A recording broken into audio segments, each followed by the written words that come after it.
La vie et mon gym, en fait, ce que ça veut dire pour moi, c'est d'ouvrir le champ des possibles. Par là, j'entends d'avoir des options qui nous permettent de s'adapter au contexte. Ici, dans l'idée d'une littératie physique, on parle alors de sentiment d'autonomie, on parle de confiance en ses habilités et de motivation. On a ici l'aspect que je vais dire gym, extérieur et maison. Ce sont des lieux qui nous permettent de nous investir dans le développement de nos compétences physiques. C'est aussi le lieu de l'entraînement de l'esprit par la méditation, entre autres. Et donc ici, la vie et mon gym, c'est d'avoir cette pensée où chaque situation, chaque moment, contexte peut devenir une opportunité de croissance. Dans les gyms, évidemment, on a accès à différentes pièces de matériel et donc à ce moment-là, il y a certaines compétences, comme exemple la force, qui peuvent être développées de belle façon. À la maison, on peut penser ici sortir de la position des écrans en télétravail, par exemple. Même chose en présentiel, avec différents exercices selon ce qui nous est disponible dans cet environnement de vie. On a aussi, comme aujourd'hui, magnifique endroit en nature, nature citadine. On est en hiver actuellement où je suis. C'est plus froid, c'est vivifiant pour le corps-esprit. Il y a tous ces sons également qui, avec le toucher, me permettent d'aller toucher ces souvenirs au présent. Ça me rappelle mon passé, mon enfance, la guerre des tucs, jouer au hockey bottine sur la rue. Et donc, il y a cet aspect jeu, cet aspect joie, émerveillement lié à cette connexion avec la nature, tous les effets bénéfiques répertoriés de plus en plus concernant la santé mentale, la santé physique. On a ici cette exposition à la lumière naturelle, exposition avec les arbres, c'est plus calme, qualité de l'air, toutes des bonnes choses. Dans cette idée de la vie et mon gym, dans le fond, c'est de voir que chaque geste compte, chaque élément de mon environnement immédiat peut me servir dans cette idée de croissance, que ce soit au niveau du cœur, du corps et de l'esprit. J'ai cette habitude, j'ai ce plaisir d'avoir avec moi un cahier de notes. Je l'emporte autant que possible avec moi un peu partout, avec un crayon.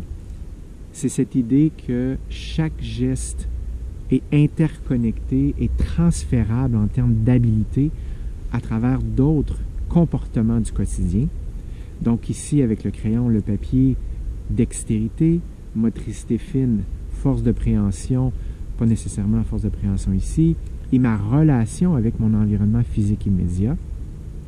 Il y a aussi cet effet reconnu avec les années que quand j'écris, quand je dépose sur papier certaines idées, certaines réflexions, interrogations, prises de conscience, ça me permet de mettre de la précision, de créer du sens et de la nuance. Donc ici, je vous donne un exemple.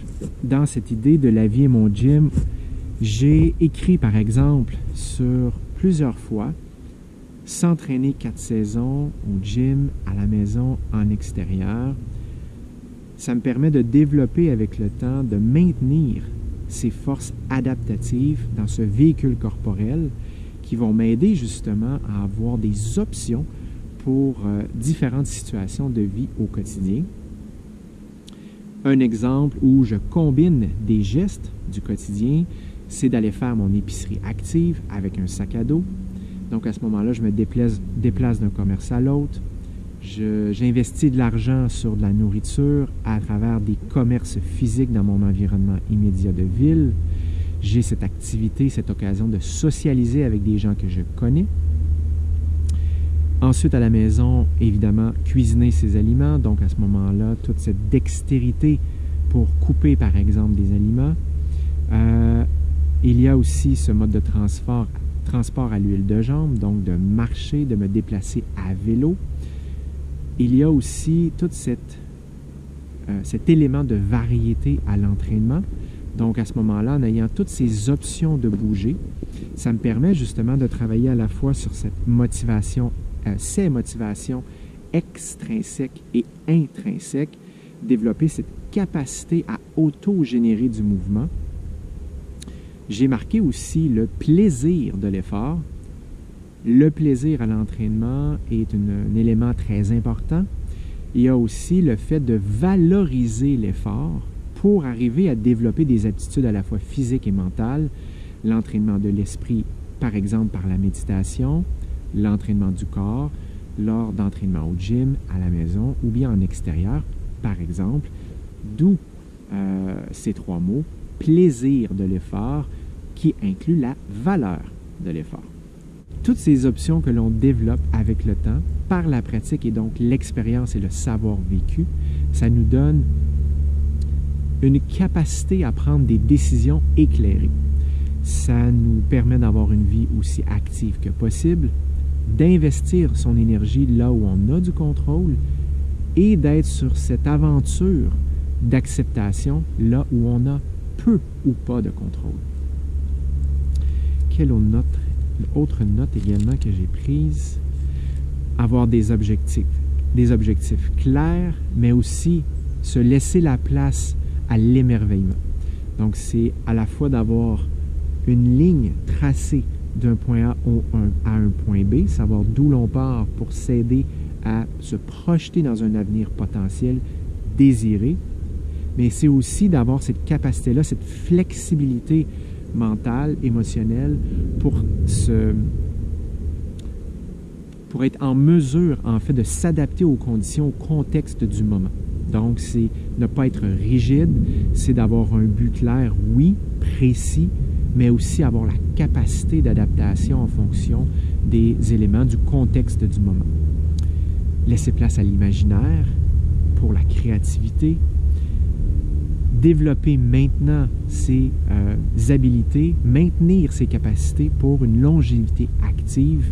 On espère maintenir ainsi à la fois son autonomie d'action en vieillissant et donc ses compétences humaines à travers nos 5 sens, à travers se toucher, à travers les habiletés manuelles, à travers ses habiletés à voir la vie avec émerveillement, garder un cœur jeune avec un corps, bien entendu, vieillissant. Je pense que c'est pas mal ça. Ça représente pas mal le concept « La vie est mon gym ». Donc, pratiquer, se donner le droit à l'erreur, puis même là, on pourrait parler de qu'est-ce que ça veut dire exactement faire des erreurs, des échecs. Avoir des options variées qui nous permettent de nous adapter au contexte du moment.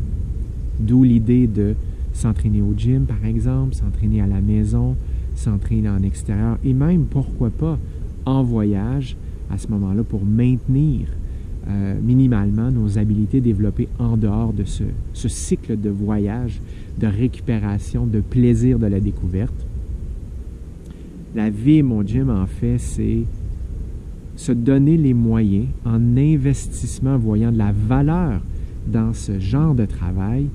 Donc, se donner les moyens de vivre cette vie connectée à la fois à l'intérieur de soi, mais aussi avec son environnement, sachant bien entendu qu'il y a des moments où la vie est vraiment pas facile. Il y a de ces moments de doute, de grande impuissance, d'émotions dites négatives, inconfortables. Ça peut arriver qu'il y a des moments de colère, des moments de honte, de culpabilité.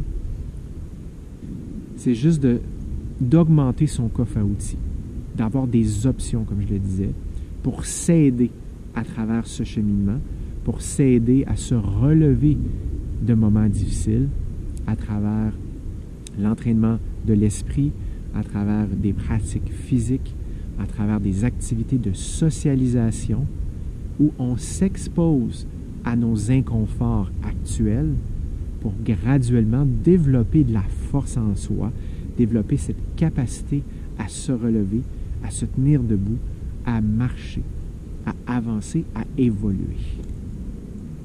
Je vous le souhaite. Soyez bon avec vous. On fait de son possible. On fait de son mieux.